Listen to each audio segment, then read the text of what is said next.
Good evening, I'm Ian Haslam. Two men have been arrested on suspicion of murder after a man was knocked down and killed by a car in Blackburn on Christmas Day. 37-year-old Kirk Marsden was struck by a Toyota Land Cruiser at 10 to 5 after an altercation outside the Gate Street Bar and Grill on Moorgate Street. He died later in the Royal Preston Hospital. Two suspects, aged 58 and 31, are being held in custody. A man's been arrested after a 50-year-old cyclist was killed in a hit-and-run in Ormskirk. The victim was struck by a Kia Sportage on Dix Lane and died this morning in Aintree Hospital. A 29-year-old man from Burscough is being held on suspicion of causing death by dangerous driving and driving while unfit through drink or drugs. Police are seeking footage of the car being driven between 6:30 and 7 p.m. last night. Detectives are hunting two men after a teenager was stabbed in the back in Wirral last night. The 17-year-old was attacked on Telegraph Road in Heswall at 7:45.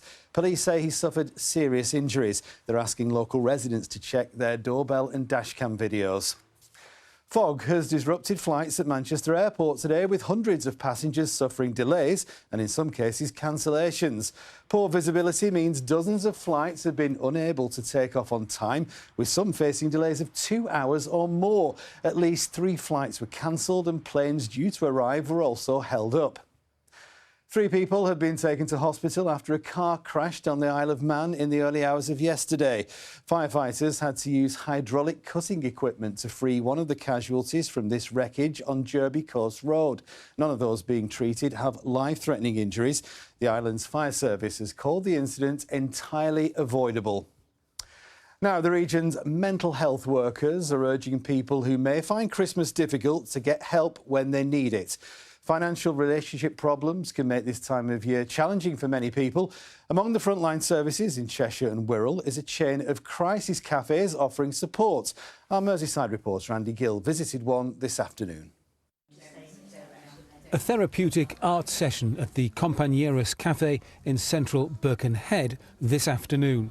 Art is just one of the activities on offer here for people who need mental health support.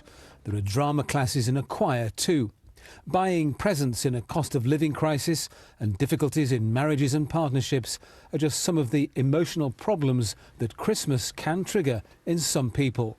They can struggle with their mental health, they can feel very isolated, and they might struggle with a lack of confidence, they might not leave the house much, they can have maybe struggle with anxiety, depression, a number of different health issues as well. The crisis cafes offer a safe space for people over 18 who are suffering emotional distress.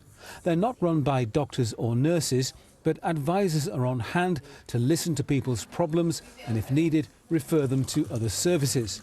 People can also talk to others who may be experiencing similar challenges. There are also crisis cafes in Crewe, Chester and Macclesfield, but across the whole of the North West there are many other services available for people who are struggling with their mental health.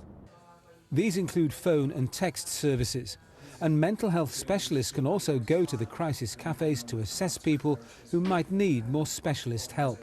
They can actually attend a crisis caf, and then our teams can attend the caf and complete the same assessment that individuals would have received had they have attended accident and emergency departments, for instance, and then signpost from there. The crisis cafes are open every day of the year.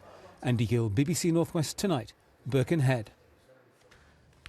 Now, I remember reporting on this. Exactly a year ago, a tornado struck Staley Bridge with winds of up to 160 miles an hour, wreaking havoc in the villages of Millbrook and Carbrook. Luckily, no one was hurt. But as Richard Stead now reports, 12 months on, some farm buildings still haven't been repaired and fallen trees remain on the hillsides. The devastating aftermath of the Staley Bridge tornado. Absolutely devastated with everything that went on.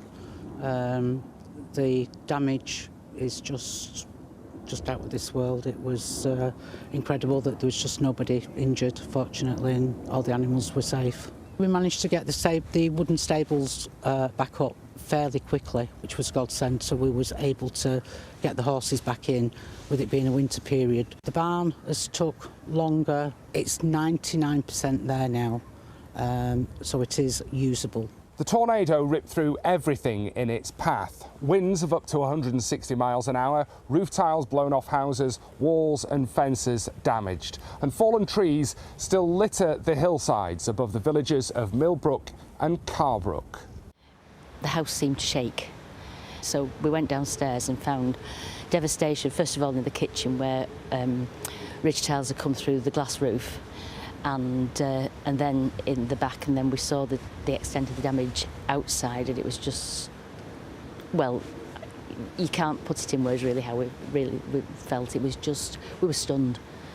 Sue lost dozens of trees from her garden, and repairs to her house took months to complete.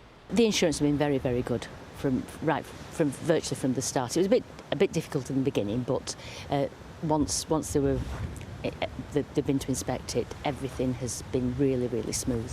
The tornado caused devastation across the valley between Stalybridge and Moseley, and 12 months on, some of the damage is still being repaired.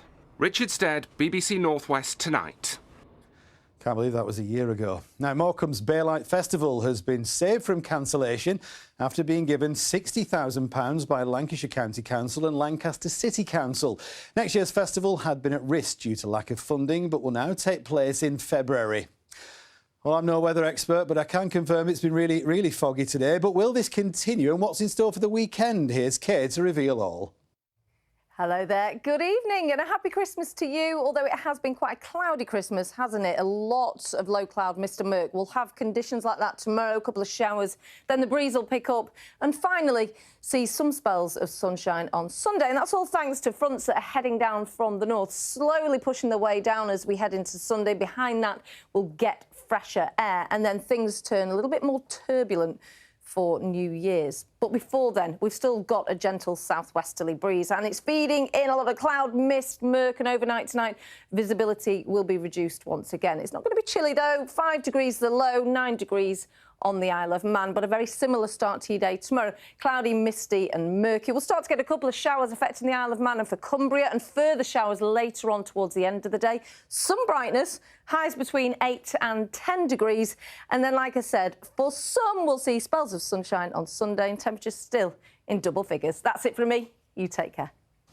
We're back so late tonight, 10:55. Join us for that if you can. But for now, from all of us, good night.